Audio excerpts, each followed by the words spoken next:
December 9th, 2025, Faribault City Council meeting to order. First item on tonight's agenda is roll call. Councilmember Barnes. Here. Dumbuya. Here. Ross. Here. Rowan. Here. Benslus. Here. Teal. Here. Mayor Spooner. Here. Pledge of Allegiance. To the flag of the United States of America and to the republic for which it stands, one nation, under God, indivisible, with liberty and justice for all.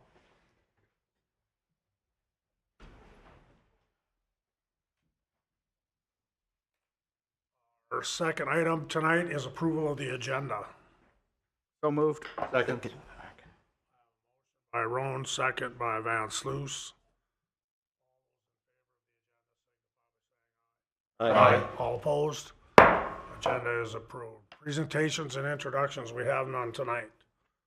Item number 4, approval of the minutes of November 25th, 2025, and a special city council meeting on November 25, 2025, and also December 2nd special meeting and December 2nd city council.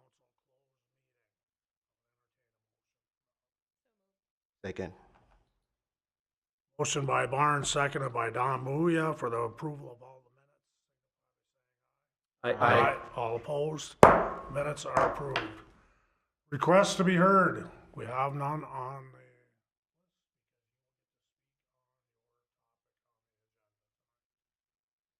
consent agenda tonight. We have 6A through 6I. Would anybody like anything pulled for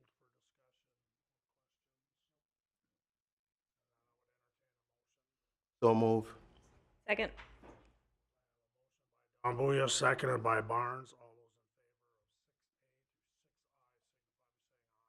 in favor of 6A through 6I. Aye. All opposed? That passes. On to public hearings.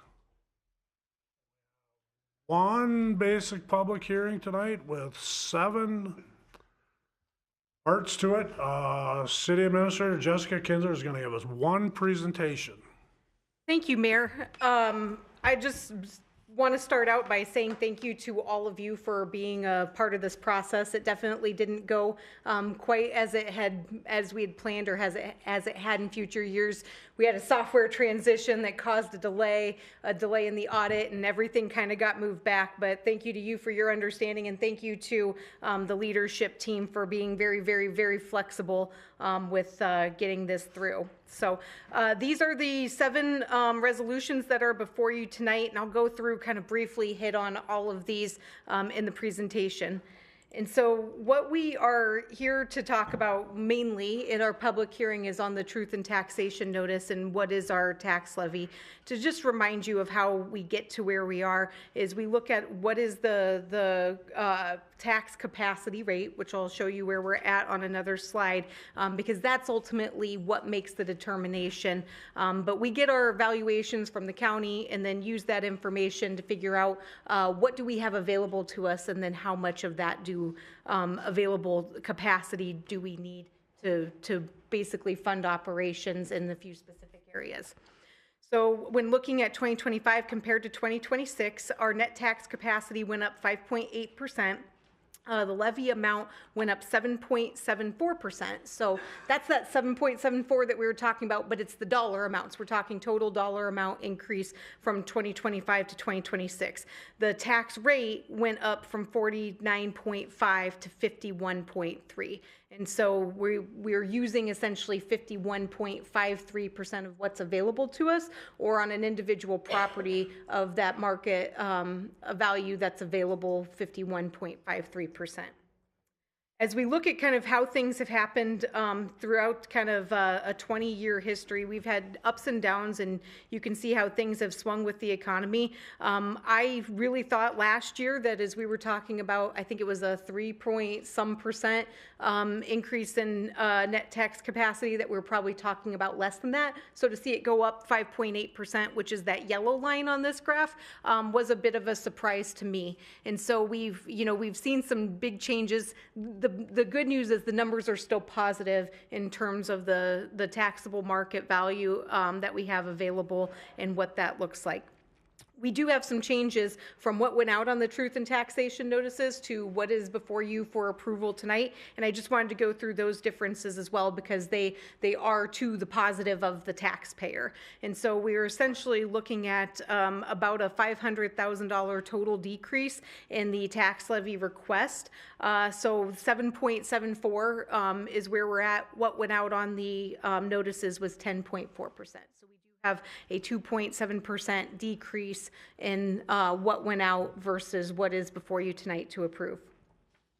As we look at our tax levy history, kind of over a 5-year look, we are talking about this year being at an amount that is higher than where we have been, but also at the same time, in terms of percentage change, we're decreasing from where we were last year and kind of over a 4-year trend where things were increasing. So our percentages are getting smaller, and that's an okay thing too. We look at these things each year. As we look at our tax rate, again, this is going back to that 51.3%. You can see that it's, in recent years, we've been just below that 50% line, but over a 20-year history, we've been over that 50% mark at multiple points. And so just, again, an interesting graph that really kind of demonstrates how things, look over time and that we're not necessarily in a unique position in this next year of 2026. So what does 7.74% increasing in revenue mean to an individual property owner? Well, if there's not been any sort of change, so if somebody had a $250,000 market value on their house in 2025 and it's the same in 2026, recognizing we don't have control over that number, what we're looking at is essentially a 1.94% increase regardless of the value.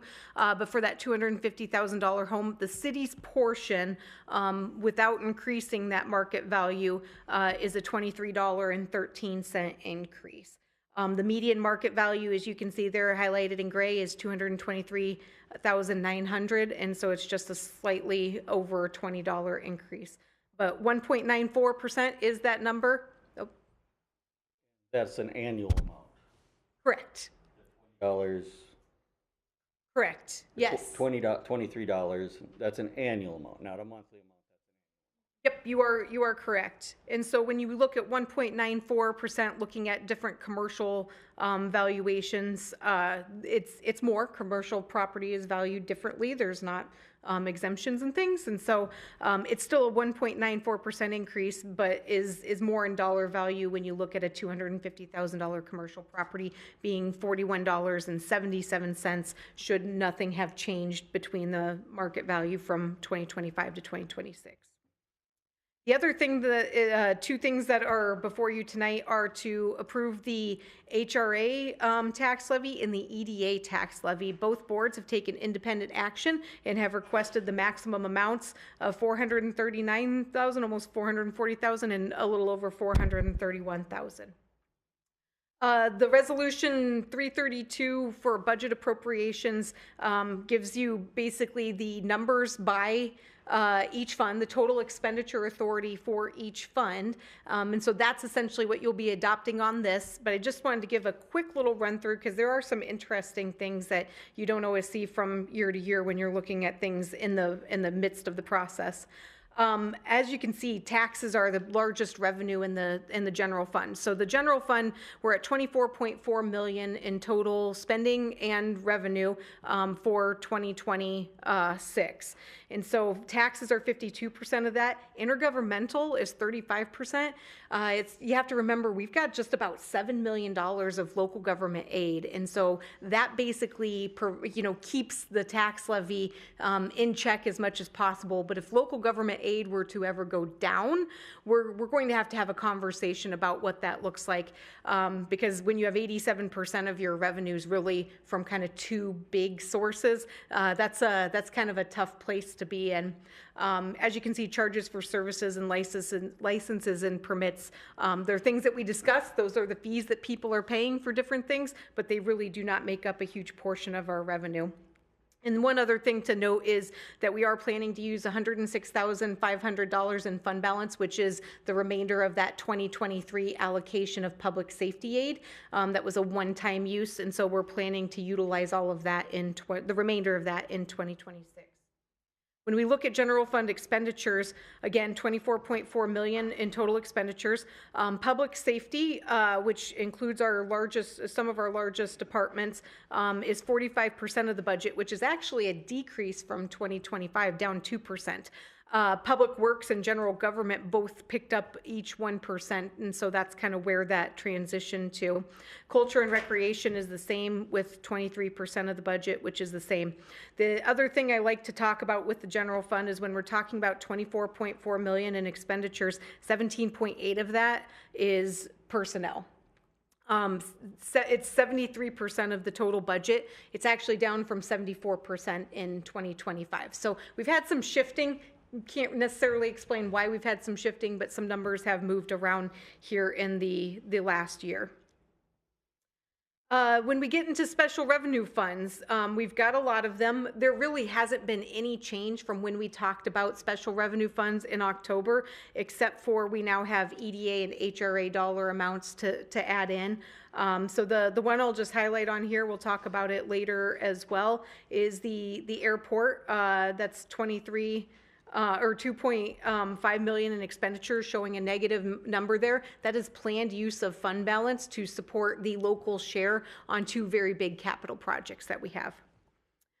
Going ahead, these are some of our EDA funds where it looks a little weird, especially when we see 910,000 in expenditures, and where is that coming from? There's a lot of fund balance there that is being utilized to move out to some different funds, and that's why you see the EDA revolving fund having $665,000 in revenue. So there's going to be money that will be planned to shift around to some other funds, not staying in that home base fund. Our TIF funds, I'm happy to report we've got nothing budgeted for TIF 6 and TIF 8, that we have those essentially cleared out. Those are two decertified districts. One is paying a portion of an internal loan that we would like to see repaid sooner rather than later. And TIF 6 was an action you took earlier on the consent agenda based off a conversation we had about committing some dollars to Ridgeview Heights. And so that action is through tonight. There's some of these that are, again, they look a little weird because we've budgeted administration costs, but we don't ever take administration costs if it's going to put anything into a negative position, because it's essentially borrowing cash from one fund to put it in another, and it just doesn't make sense to do that. So this is something finance monitors throughout the year. When we get into the HRA funds, you will notice that we've got the HRA budget and HRA public housing, and then a rehab program that will hopefully be able to get off the ground here at some point in the next calendar year as well. So nothing out of the ordinary there. The next one, and I think this is Councilmember Ross's favorite slides here coming up, but we have a part of our tax levy of 1.5 million for debt, but we actually spend more or take in more revenue and spend more on debt than what we have on the tax levy due to a street improvement loan that is being paid back with our MSA construction funds. The other thing I want to note is that we do have two bonds that are collecting. We're collecting at 105% as required in the bond covenants, and so that's where you also see more revenue coming in. The thing I like about this little chart is you can start to see which bonds are coming off.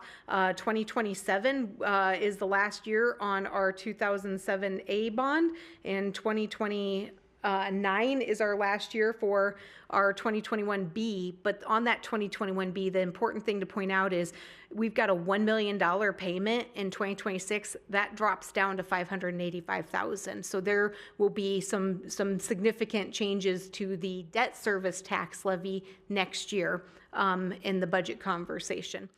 One of the things that because I have my notes from last year in this, one of the things we talked about was that internal loan, because it's a loan from the general fund.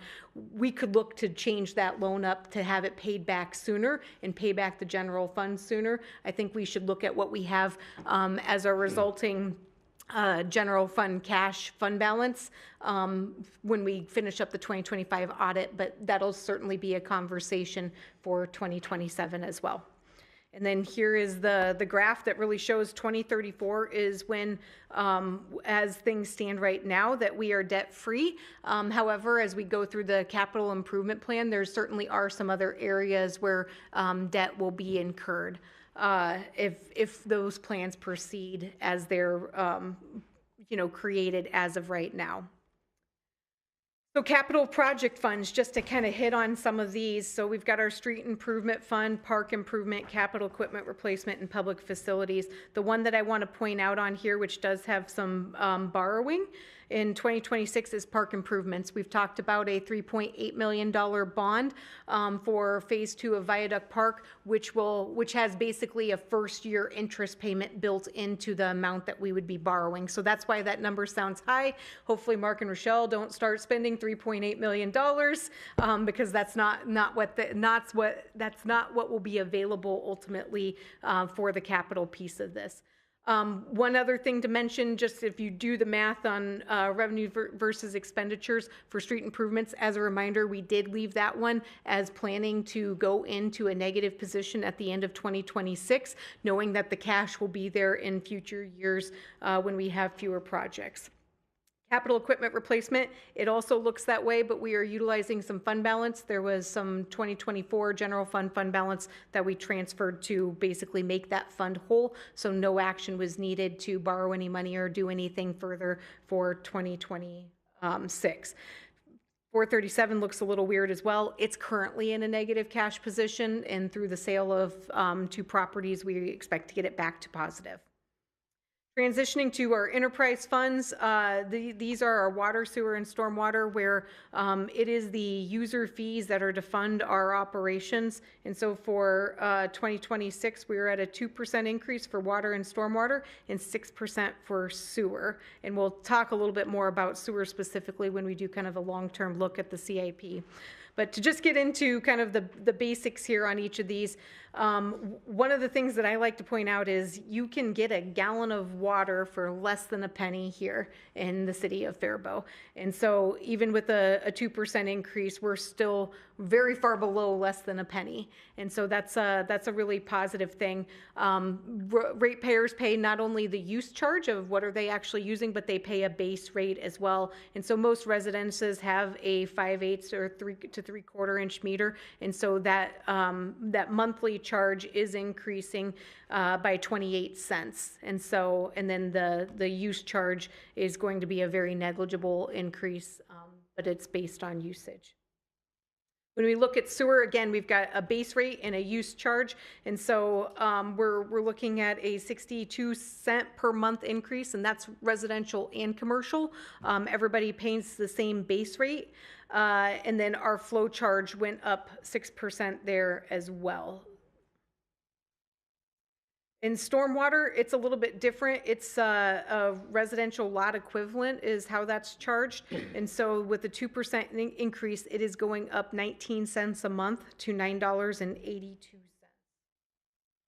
When we look at our capital improvement plan, Heather advised that not, doing a shrunk up table like this that really shows the expenditures over 5 years was probably better than getting into all the projects since we've really just been through them.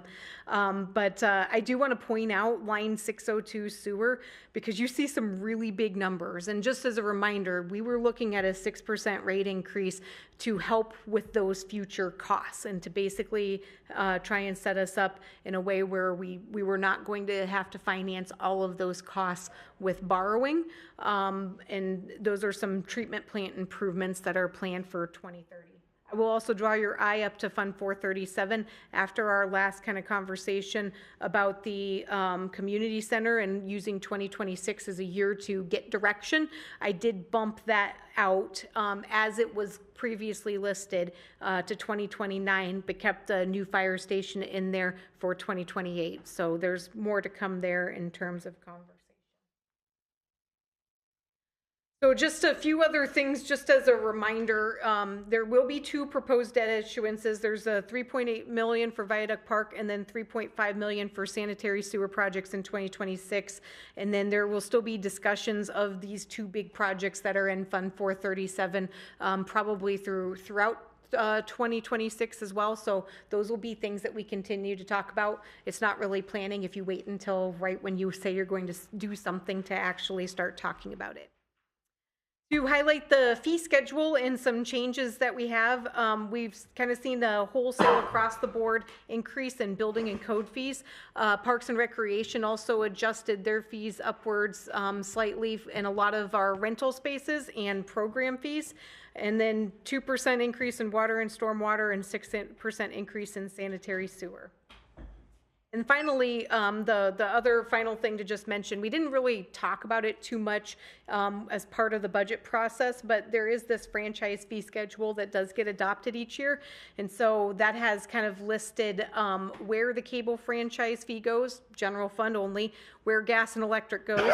There's a split on those, and then kind of an internal water sewer charge that we transfer out to multiple funds. And so that's listed out on that table. I will say we are continuing to decrease the revenue projections for the cable TV franchise fee.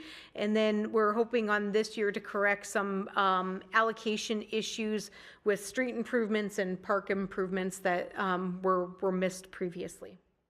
And with that, I'm happy to take any questions.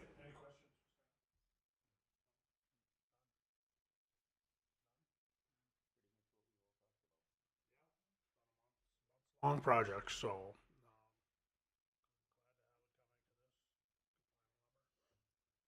This time I'll entertain a motion to open the public hearing.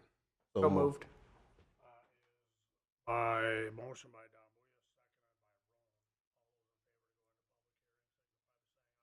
Don. Aye. We are now in public hearing. Anybody wishing to speak on this matter can come forward, state your name and address, and I will warn you, you have 3 minutes. And this is not a time for give and take back and forth with the council.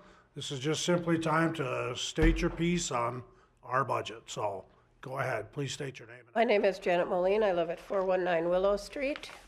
And I just want to, how it sounds, you're looking at a small increase, but how it's felt to the people is very different. So I'd like to draw a picture to you how it feels to the taxpayer.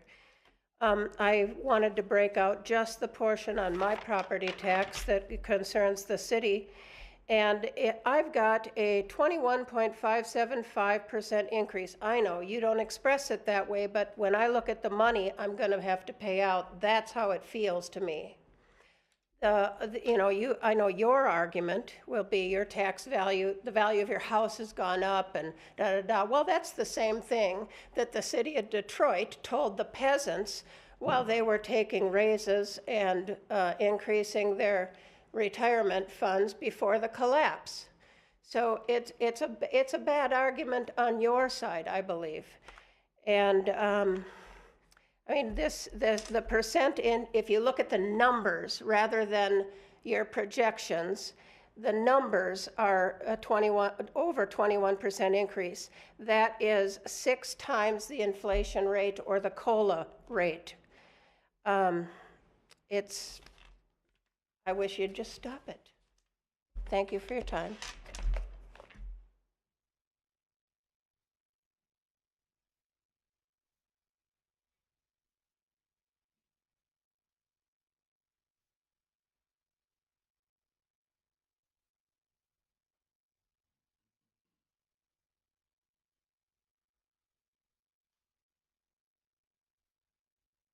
Thank you for the 3 minutes. Thank you all for doing a job. I think you do a really good job. Could you state your name and address, I'm please? sorry. Tom Moline, 7 St. James. Thank you all for what you do. I think the process at the city level, particularly with property taxes, is everybody's got their arms tied behind their back. I would rather use my 3 minutes to point out what I think is a larger term obvious problem, partially due to the transfer of generational wealth from the citizens of this great city, the county, the state, and this country, and the government is absorbing that. I'd like to point out, in 1913, they started the Federal Reserve. This would be representing a $1 in 1913. Okay? Today, that $1 is worth 3 cents. Now that's 100 in a few years ago, but as time goes on, we're watching a depletion of our currency value and the destruction of the generational wealth as a result. We sometimes I look at taxation like I give you $100, you keep 20, you give $20 to 4 other people, and then when I come to plead my case, I'm outnumbered. I think a lot of people feel that way. I commend you for doing the job you're doing. I'm going to save the heat for the county because they're the ones who do the appraisals. And the inflationary spirals on appraisals are going to negatively impact our school district. They're ultimately going to affect the city. And I think we can all witness that. We're not getting a really good return on our state government these days. But it's nice to be in the national news. Again, thank you for all you do.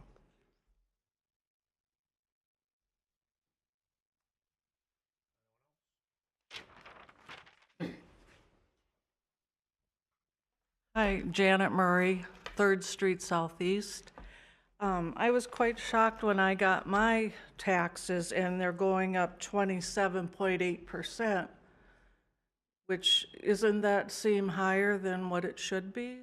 I had no improvements or anything in the past few years, so maybe you'd rather I make an appointment to have somebody look it over? Correct, yes.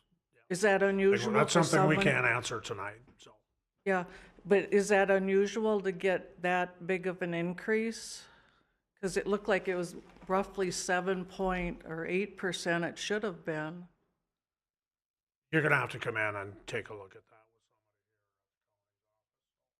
I should call the office of assessor.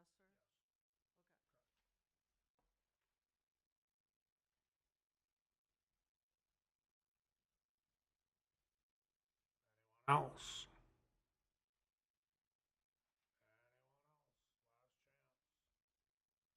All right. So moved. Second.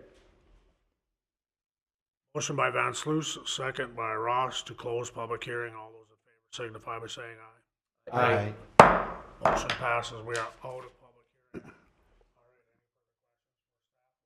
Go through this pretty fast. All right. Resolution 2025-331, adopting the property tax levy. Yes. I make a motion to approve.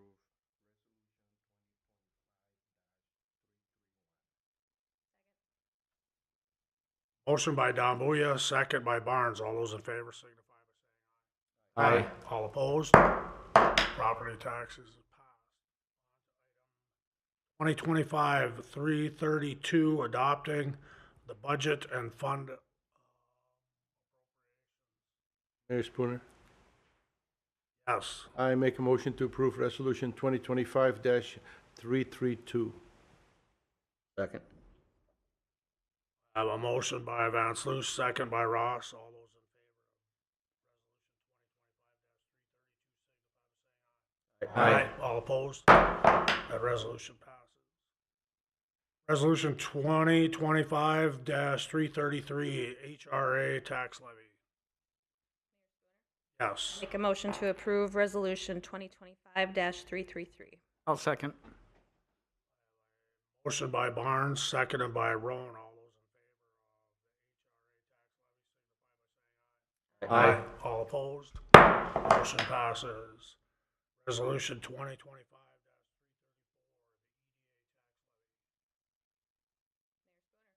Make a motion to approve Resolution 2025-334. by Barnes, second by Dambuya. All those in favor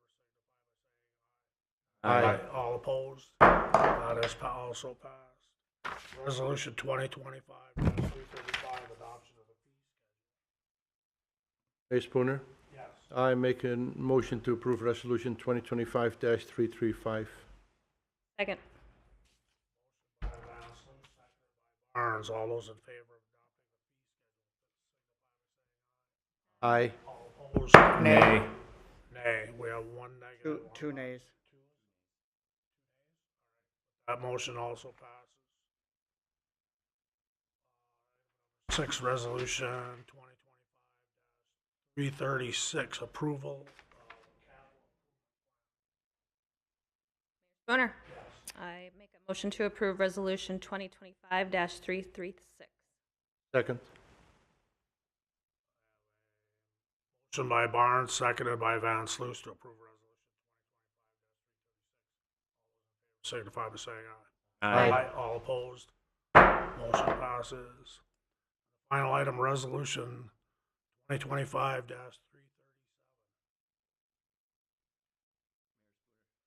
Yes. Motion to approve Resolution 2025-337. I'll second. By Teal, seconded by Roan. All those in favor of resolution 2025-337. Aye. All opposed? Passes. Item number 8. Mayor Spooner? Yes. May I make a statement? Yes.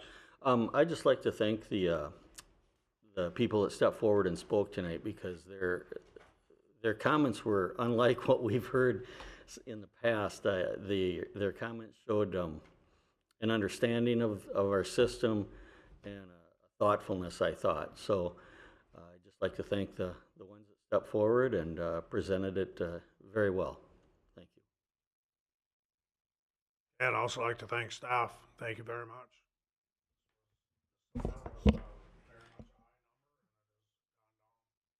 Substantially, so thank you. All right, on to 8, items for discussion. A, Whitetail Heaven, Brand Avenue, final plot, Harry Davis, Planning Manager. Thank you, Mayor and Council. Good evening. So the item in front of you is a preliminary and final plat, as well as the developer's agreement for Whitetail Haven. The owner of the property is Jason Olson, and the property is at 415 Brand Avenue. Here's just a Google Maps image of where this property is. So it's pretty close to the nature center. And it's these two properties that are zoned R2. They're actually currently unplatted. The property owner would like to combine these two unplatted lots in order to put an accessory structure on the back portion of that. But because it's unplatted, the property owner can't get a building permit until it is platted. So for those that have been on council, a little bit similar to the Kleberger issue out there on Lindale or close to Lindale. So the items in front of you, so here's the preliminary plat and the final plat. The biggest difference between the two is that one is called Olson Edition, the other is called Whitetail Haven. We ran into an issue with the county recorder where we had to change the name. It was too similar to a subdivision in Northfield. So there was just sort of an issue there, and that's why the name changed. So if you saw Olson Edition before, it's now Whitetail Haven. I'm sorry for the confusion surrounding that. In terms of the plats themselves, they do meet our criteria in order to receive approval. The DA is just a supporting document to the final plat, so there's nothing really new or challenging about it. The Planning Commission did vote unanimously in favor of the project, and no members of the public spoke at the public hearing. So because it meets all of our zoning requirements, we do recommend that City Council approve both resolutions in front of them. I'm happy to take any questions.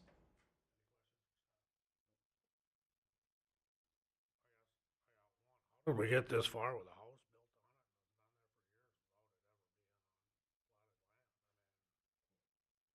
on it? Yeah, we have a lot of situations like that across the city. 60s,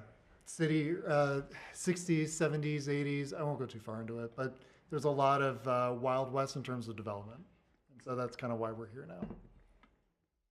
Okay, I think I'm getting it taken Mayor Spooner? care of. Yes. I'll make a motion to approve Resolution 2025-340. Second. I have a motion by Ross, seconded by Roan. All those in favor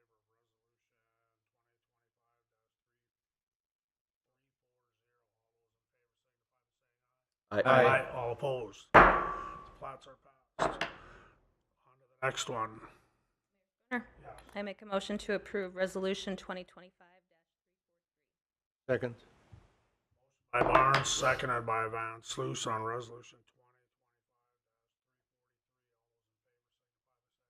20. Aye. All opposed? Motion passes.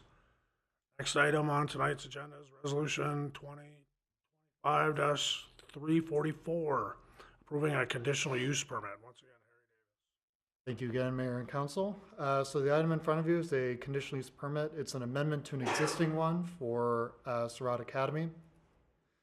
The applicant is Jonathan Starr on behalf of the property owner, T. Nelson or Todd Nelson. The location is 128 8th Avenue Northwest. So, you know, it's very close to Division, just north of Division Street as you get closer to Lindale, but it's on this side of the railroad tracks, closer to City Hall. The property, it's currently shown as two parcels. The applicants are working on a lot combination to combine these parcels. And once that's done, the whole property will be C2. It'll be one property. And there won't be any property line issues. But the conditional use permit that was brought forward in 2023 was for only 13,000 square foot of an existing 19,000 square foot building. This would be an expansion of 6,000 square feet into what was formerly a daycare portion of this building. That daycare is moving elsewhere within the city. It's not going away, it's just moving elsewhere. And Surratt Academy, based off of what they had initially proposed in their conditional use permit, they want to be able to meet their goal of 250 students and 25 staff in order to help support kids within Faribault. And so, you know, generally looking at this, they've been able to operate without any issues in terms of traffic. They've been able to operate without any issues in terms of stacking for pickup and drop off. And they've generally been pretty compliant with their conditional use permit. There's some niggling things that we're working through, but we should be able to get through that pretty quickly. So it does meet all of our criteria for a conditional use permit amendment. The Planning Commission did vote unanimously in favor of the request, and there were no members of the public that spoke at the meeting. So because it's meeting our zoning requirements, staff is recommending that you approve this conditional use permit to amend the conditional use permit for Surratt Academy. questions for staff? Yes, Mr. Ross. Thank you, Mayor. Just a small error. The address is listed at 128 8th Street Northwest. It's actually 8th Avenue. And that is in both the background and it's on the resolution, so we should probably change that. And then, if I understand correctly, this total building is roughly that 19,000 to 20,000 square feet. So basically, they're just going from 13,000 that they had as a school. The whole thing is going to be a school now, and really no alternate space there. So. No, Right? there's no additions to the building. It's just making use of the existing. Thank you.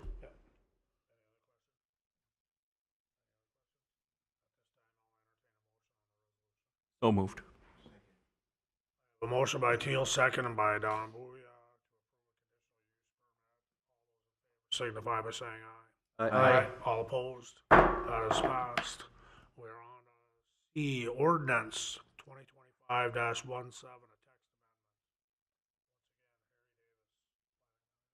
Thank you again, Mayor and Council. So the item in front of you is a zoning text amendment to Chapter 13. It's a staff-initiated zoning text amendment. It's to reinstate some zoning standards for our public institutional zoning district. Just the really quick version of it is that we had passed actually this particular table in front of you back in 2022. And then there was a following ordinance amendment that inadvertently did not take into account the changes that were made in this previous ordinance in 2022. And so all of this was removed just for this section. Public institutional is still a zoning district. It still exists. It's just we didn't have building setback requirements in our ordinance to enforce. We're sort of doing this in a very gray area. So this would actually bring back and sort of clarify for a lot of people what our setbacks are and what our restrictions are in terms of the zoning district. So it does meet the criteria for a text amendment, reverses the changes that were inadvertently caused. The Planning Commission did vote unanimously in favor of the amendment, and no members of the public spoke during the public hearing. Because it's meeting our zoning requirements, we do recommend that you approve the first reading of this ordinance. I'm happy to take any questions. Questions for staff? Can you put that slide back up, the first one?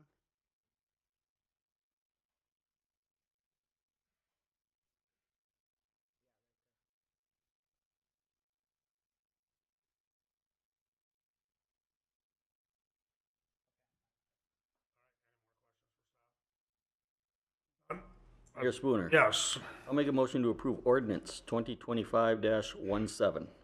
Second.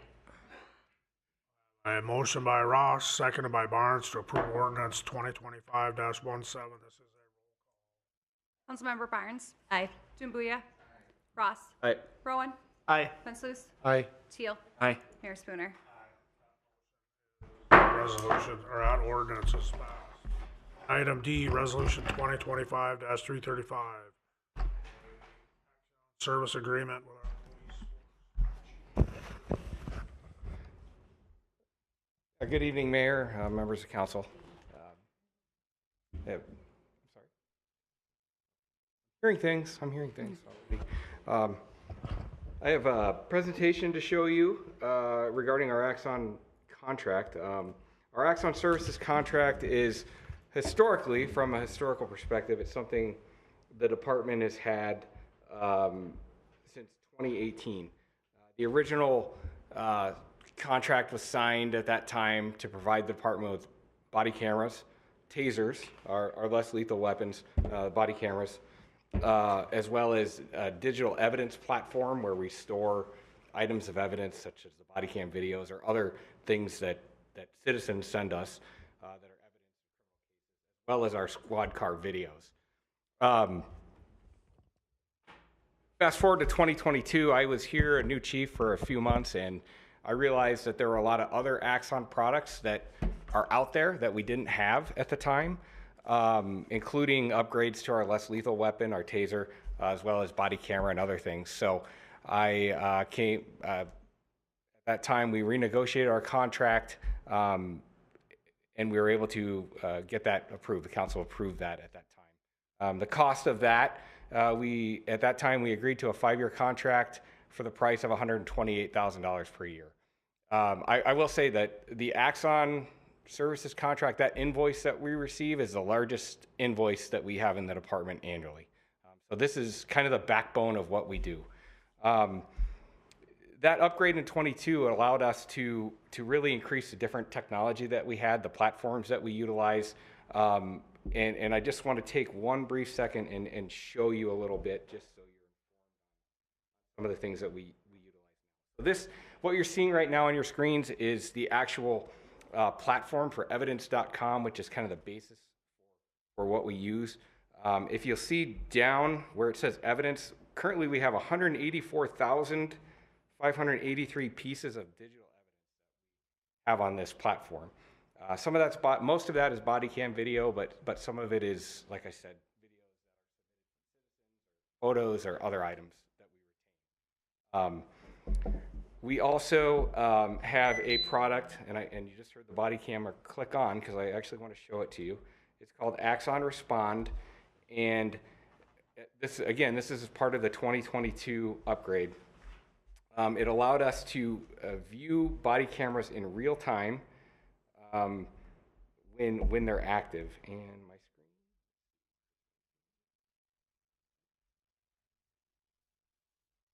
So you can see on your screen here, and this is a map of Faribault, and you can see where there are body cameras that are detected. Right now, I've got officers on a call at looks like the hospital because that little circle is red. That means they're actively recording. I have a body camera here.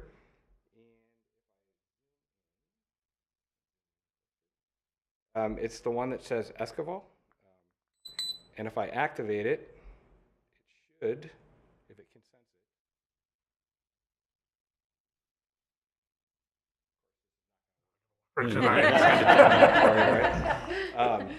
it. But in a perfect world, I would be able to click on that. Refresh the page maybe, Chief. No, it does it in live time. I'll just click here. I'm not going to actually activate Okay, it, but now I see. Yeah, I wouldn't do that one. you can see that there's an officer that's actually recording. And an example of this is like the I-35 standoff incident when that was occurring. That was a Sunday afternoon. I became aware of it. I watched that incident on my phone, on my couch. Firmly aware of what was going on. So that's just one of the products. We have our squad car cameras are integrated with automated license plate readers, automatically alert officers to wanted people and people with warrants and other things. We have what I think is one of the best platforms that we added was called Axon Standards. It's a risk mitigation product for internal use. We track officer use of force. We track vehicle pursuits. We can add coaching notes. It's more of a performance management type software, but it's all a part of that original services contract. In addition, we upgraded our tasers. We upgraded our fleet cameras. We have auto transcription that this body camera records audio. There's software within that will automatically transcribe that for an officer or a prosecutor who's trying to get, they don't have time to watch 20 minutes of video. They could read the transcription, find the part they want, click on it. It'll automatically take them to that segment of the video. We also are able to integrate our drone with the platform, as well as have VR training now. So we have this virtual reality map. Our officers can utilize tasers. Average VR training segment lasts about 30 minutes, and an officer is able to fire a simulated taser that acts like the real thing up to 30 times. And just to keep in mind, to use an actual cartridge in training, it's about $50 a pop. So, you know, there's a value there in that. So I just give you that historical perspective just so you know what we're talking about and what we're getting for the cost. The problem that we've kind of run into is that in 2018 and then subsequently in 2022, we only renewed with 30 license. Well, we have an authorized strength of 35 officers, and then plus we have CSOs that are out on the street taking enforcement action. And Axon had been pretty good because we've been short-staffed licensing-wise,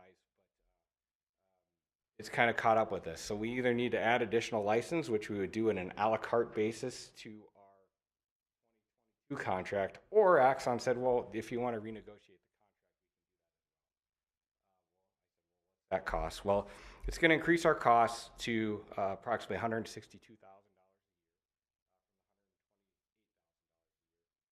But it gives us licenses for everyone. It gives us upgrades automatically to the next greatest taser. We've already been upgraded on our body cameras and how they integrate. And then plus this fixed our costs through the year 2030. While it's an increase, when Axon looks at things, how they price things a la carte, etc. I apologize that this is probably something I did. So when we look at it, you know, long term, they estimate that we're going to save $400,000 and some in cost versus doing an annual contract or purchasing things a la carte. I was aware this was coming up and this was going to be an issue, so that our budget numbers that have been proposed reflect the increased cost in the services agreement. So considering all that we'll get out of it with the additional license and the upgrades in technology, it's my recommendation. Thank you, Mayor. Chief Sherwin, the 162,000 5-year contract through 2030, are there annual cost increases? No, it's fixed for. It's fixed. Okay. And then I'm really amazed by the 185,000 pieces of digital evidence or something. Do we pay storage on that, or? No, it's all included. It's unlimited storage. So it's stored with this Axon? Evidence through evidence.com, through Axon, yes. Yep. We don't pay for that, huh? Well, we do. I mean, that's part of the subscription cost. Oh, okay. Yeah, okay. It is part of that. It's kind of like the certain cable companies or whatever, they like to bundle things, and you get the bundle, you actually are supposed to save money. Even like, I don't need a landline phone, but there were cable companies that were saying, you bundle, you get a landline for free. And it's like, I don't want it, but that's so they bundle their products. And again, but it locks you in at a fixed rate, and there is no escalation. Now they do 10-year contracts too, and they build in an escalator after year 5 with that. But I'm not proposing that we do a 10-year. And then just my last foolish question here, do we keep those 185,000 plus items forever? Or what's the? No, there's a retention schedule. So there are And I assume Axon watches that or something. Yeah, we can build it into the platform. So, and it's how an officer categorizes a product or a video. So the retention's built in. So it's not a concern. Items Chief. drop off, they come on. So.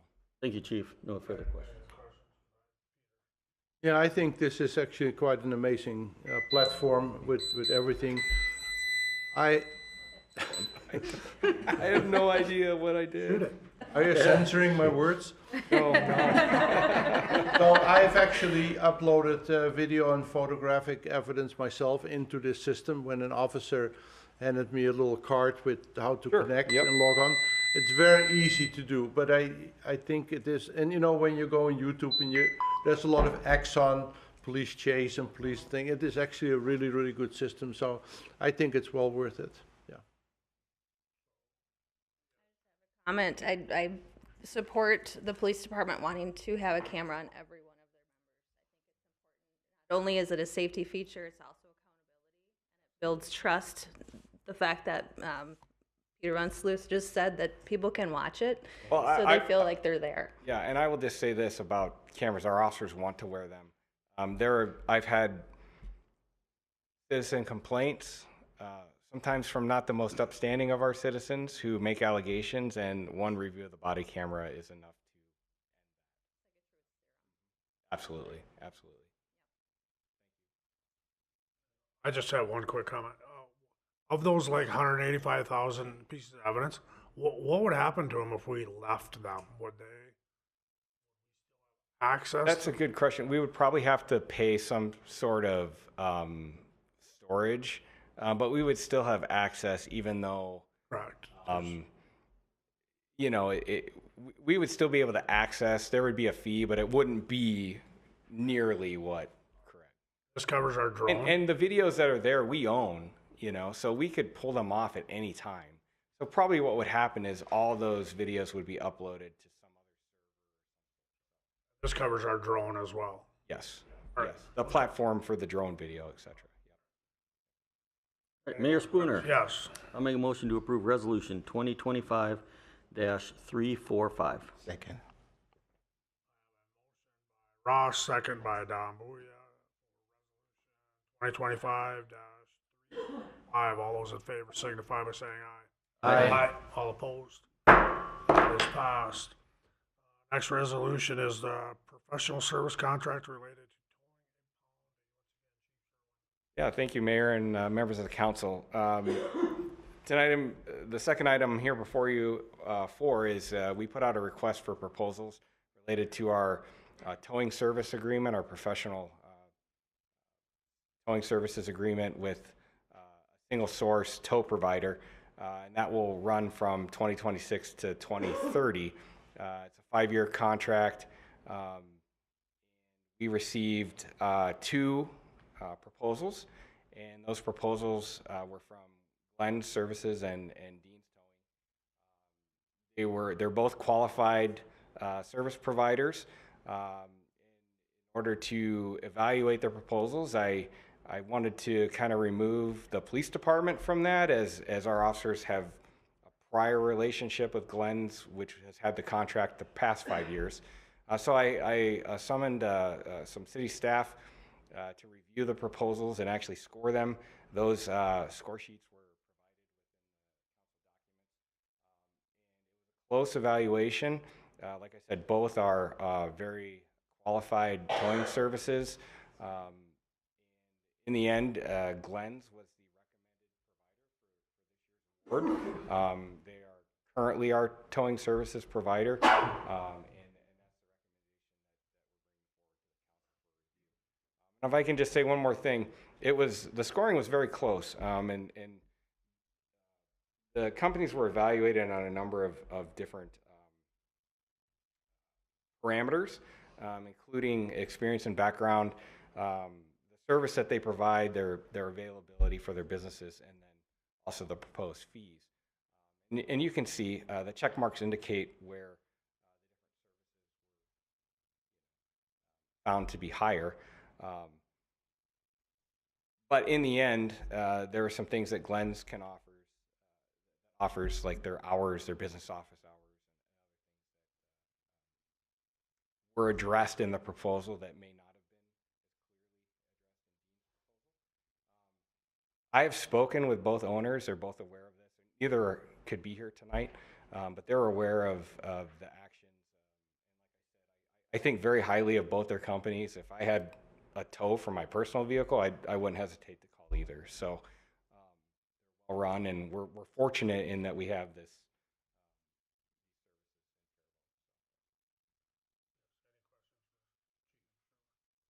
I have one. Actually, am I correct in saying that we actually may use both? We may. I mean, it hasn't really happened since I've been here where someone has been totally unavailable. But a night like tonight, it could happen. And we certainly, anyone can request when we go to an accident scene. We'll summon whoever anyone requests. This is generally for police-related tows. Abandoned vehicles on the street, those type of things.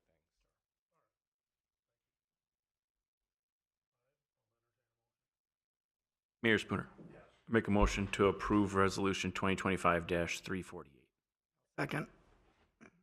Motion by Teal, seconded by Roan to approve resolution 2025-348. All those in favor signify by saying aye. Aye. It's on to resolution 2025-346, airport management. Travis Block. Thank you, Mayor Spooner, members of the council. Resolution 2025-346 is seeking the approval of extensions for the airport management and operating and airport maintenance agreements that are currently held by Quality Aviation, which is the fixed-based operator at the airport. It's been doing so since 2000. I've had the privilege to work with Quality Aviation for the past 13, almost 14 years now. The organization that they've built, services that they provide is top notch. And what I learned back 13 to 14 years ago when getting into my exposure with the airport is folks say that your airport is only as good as the fixed-based operator. The two agreements, like I said, one is for management, one is for maintenance. Essentially what we're doing tonight is every 5 years these agreements have been allowed to be extended with mutual consent of both parties. That's kind of where we're at tonight. The compensation that is being proposed is a 5% increase over the previous one, which has not been increased since the year 2009. So 5% increase over the last 5 years. The Airport Advisory Board reviewed these agreements at their last meeting, discussed those, was recommending them for approval again for a 5-year extension, as well as drafted the original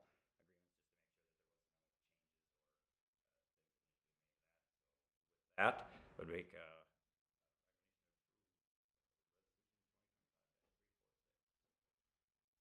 Any questions for staff? Peter. I know Quality Aviation. I know Jerry passed away last year or so, but I know they've always done a great job. My question is there anybody else who can run the airport? Councilmember Van Sluis, Mayor Spooner, the current individual has been assumed in those roles is Sawyer Dahl, who's kind of has been trained by Jerry over the past 5 years to kind of assume this position. Unfortunately, that happened sooner than later, but in the past 6 months, that working with Sawyer in that capacity and the rest of the team that Jerry's built, built over these, you know, almost 20 years here is, I have no doubts with Right. it. Carry it forward. But besides the individual, the company, Quality Aviation Incorporated, there's no other company there that could do it. The fixed base operators like this they're pretty limited. They're not, obviously they're around airports. They're not a lot of them just waiting around to take over an airport. Gary started the company back when he was working at another airport and was convinced by one of our current board members to bring his services to Faribault Airport, and has grown a tremendous business. Thank you. Mayor Spooner. Yes. I'll make a motion to approve resolution 2025-346. Second. By Ross, second by Vance Luce to approve the airport management. Aye. All opposed? Motion passes. Resolution 2025-350, the managerial service contract for the Housing Administrator. Yes, this was something that came up through the budget process and was also expressed by the HRA board as a desire to not have staff billing for time. And so the way we've structured this agreement is that the HRA specifically would pay a $50,000 flat fee for Community and Economic Development Administration time for services that are outlined in the agreement. There still would be a direct billing of staff time related to the scattered site properties, which is separate from the HRA tax levy funds. And so that would be done until we have a better handle on what role the city staff will be taking in the management of those properties and what it looks like. So this is a one-year agreement which can be renewed for an additional year without any further action. And so I'd recommend approval tonight. Questions? Yes. Thank you, Mayor Spooner. Administrator, the extra billing, it's the total estimated revenue in the community and economic 240 for these is 100,000. Now, is that 50,000 that's listed earlier plus another 50, or is it the 50 plus this 100? So it's $50,000 from the HRA tax levy dollars, and then an estimated 50,000 over the course of the year that we would see in the hourly The rates direct billing. for the Okay, so scattered it's- sites. So it's not 150 combined, Correct. it's 100 combined. Okay, perfect. From the HRA in the two areas that are financially covered there. Thank you. No more questions. Yeah, and I know on HRA there was a lot of discussion. Jessica was great to work with, as well as the rest of the board. And I think that this is a very good way of doing things.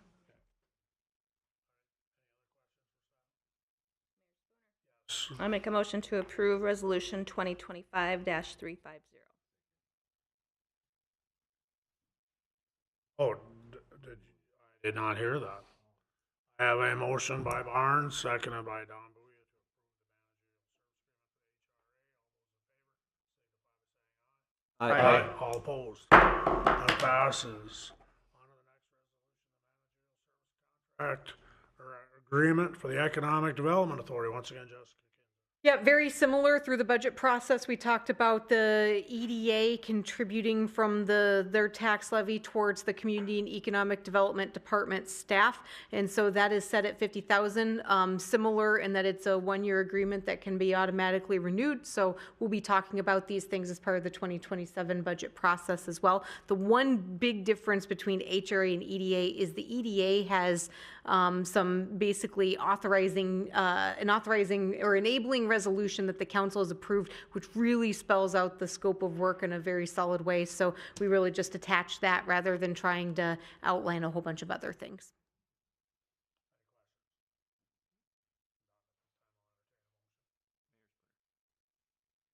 Make a motion to approve resolution 2025-351. Second. I have a motion by Teal, second by Ross to approve the management agreement. Aye. All opposed? That passes. Mighty Fine Coffee Edition. 2 points. Leslie McGillivray Rivas, who's been patiently waiting here for the last hour and 10 minutes. Very pleased to be here, and I apologize for the late addition. I'm bringing you for these two resolutions before you upon a meeting we had with developers for Mighty Fine Coffee last Friday. Not to get into the weeds of the backstory, and we'll try to keep this as short as possible. This is a development agreement and encroachment agreement which follows the plat that was approved back in May of this year.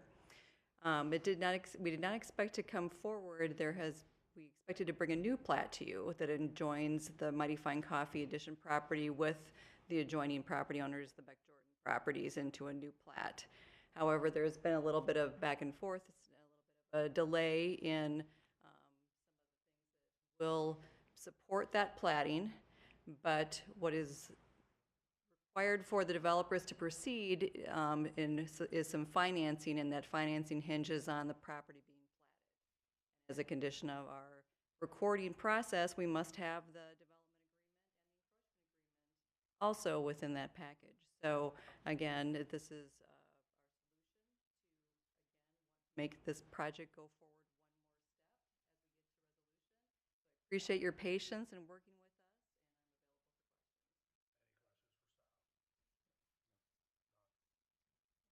available for questions. Agreement. Mayor Spooner. Make a motion to approve resolution 2025-353.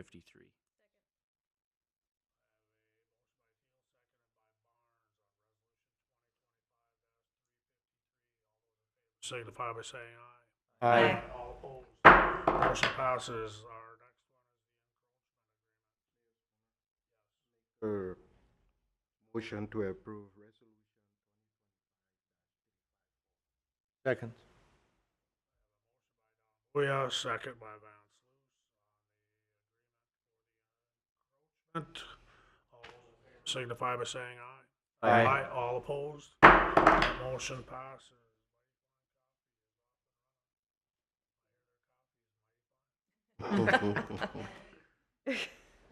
One last item, bids, resolution 2025-339. Thank you. Thank you, Travis, Mayor. you taking care of this? Okay. Yep, that's me. Thank you, Mayor Spooner, members of the council. Resolution 2025-339 is accepting the bid for the well sealing project. Project area is located at the old water pumping station, or just south of the current new water treatment plant. The project consists of drilling out the old casings, removing debris from the two abandoned wells, pouring grout in to fully seal those and prevent future contamination, then restoration. Bids are opened on November 25th. We received one bid from Trout Companies, St. Joseph, Minnesota, in the amount of $421,890. The consulting engineer did try and contact a couple other potential bidders, just weren't interested just due to their schedule, what they have coming up, even though we gave them, this is a next year project. That's not in the cards for them. The construction estimate was $375,000. The total cost you can see with construction, engineering, and construction administration of $463,590. Funding for this, $250,000 coming from a state grant from the Board of Water and Soil Resources, and then the remaining $213,590 We'll note that the bid from Trout does include a $10,000 contingency that would be returned. So looking at a schedule, tonight, pending award of the contract, we'd be looking to start this construction in the spring, and completion by December 31st is when the grant is required. The work would be required to be finished by that time per the grant agreement. So with that, I would look to make the recommendation approval of resolution 2025. Questions, Mr. Ross? Thank you, Mayor. Director Block, how big of a priority is this? Thank you, Council Member Ross. This was brought forward to us by the Minnesota Department of Health. It was an item that they contacted us and said, they did not have proper records that indicate that these wells in their mind are properly sealed to prevent future groundwater contamination. So therefore, kind of at their direction is how we got started down this path of revisiting this. And then, so then therefore, when we did that, we applied for grant funding because we knew that it would be pretty significant. But I do feel that, groundwater protection is pretty important thing. I feel that this is, this is something that we definitely should be doing to ensure that we have, making sure that we have our groundwater as protected as possible. Yeah, and I certainly understand, and I certainly agree with you that groundwater contamination is important. I'm just concerned that we were only able to get one bid, and it's considerably higher than our engineer's estimate.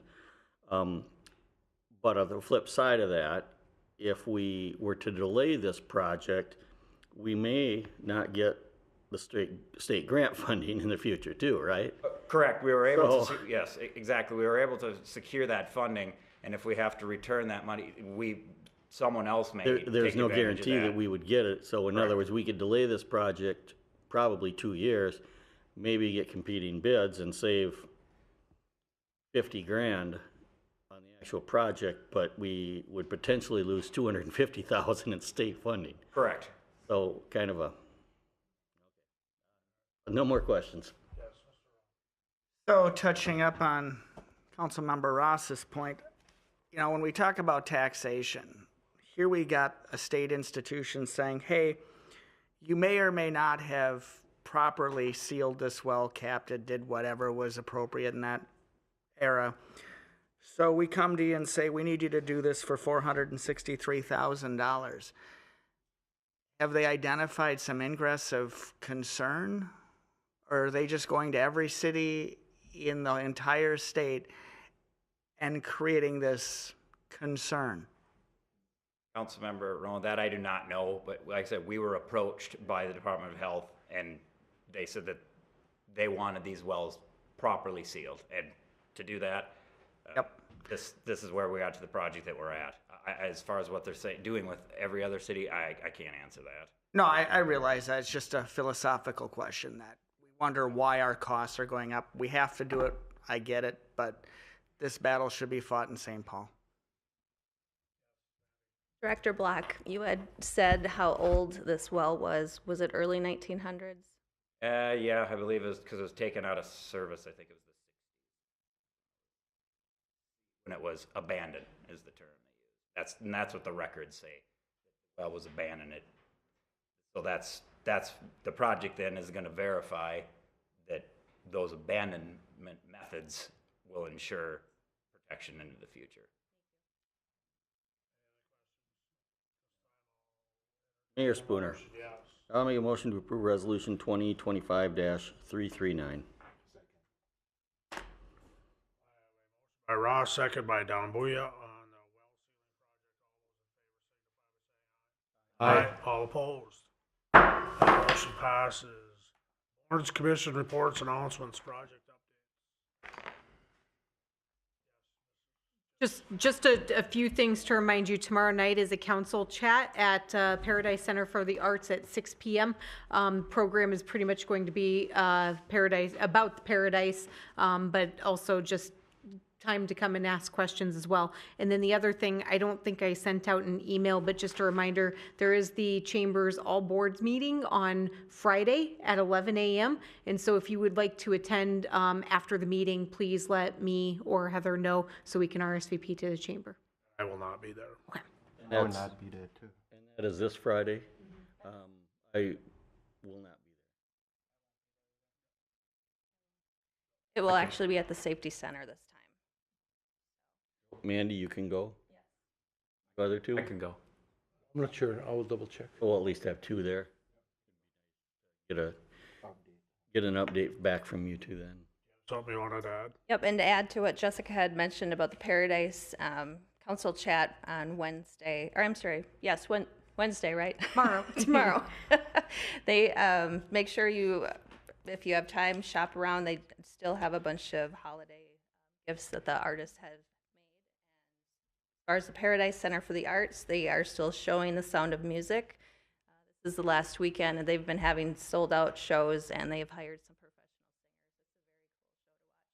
singers. Last and not least, a very diva Christmas is December 19th, also at the Paradise Center for the Arts. All right, just a quick shout out to staff on Winterfest. What a great weekend we just had. Police, fire, recreation, everybody. That was a great turnout over the weekend. I spent a lot of time downtown. Crowds were large. Having no vehicles on Central Avenue for the parade route was a bonus. A lot of work, but it was a much better safety. Getting to be too big with cars on. Thank you, everybody. Appreciate it. So moved. Second. Motion by Ross, seconded by Barnes to adjourn. All those in favor signify by saying aye. Aye. All opposed? We are adjourned. Thank you, everyone.